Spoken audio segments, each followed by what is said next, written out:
Your father was a 20th century great, you know, said a family friend. Her remark shocked me into realising I didn't know Dad at all. He died when I was 18.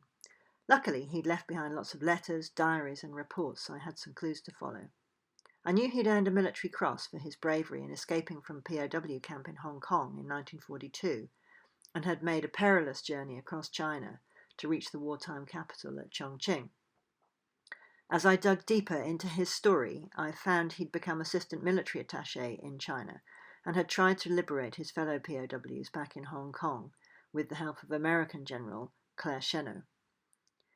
He'd been posted to Burma to repel the Japanese in the monsoon of 1944. He'd attempted to reach an unclimbed peak in the Himalayas with Sherpa Tenzing in 1946. What a hero! But I couldn't quite connect with the words on the page. I needed to retrace his steps, to experience his world. This book is about my quest to discover my dad.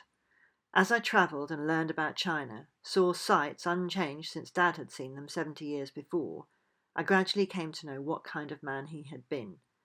I began to realise that my own character was strongly shaped by him, that my passions, preferences, and foibles were passed down to me, not only from him, but from the richly complex web of my ancestors. If we're to answer the question, who am I? Perhaps a good place to start is with our parents, those strangers, Mum and Dad. I hope my book will inspire you to explore your story.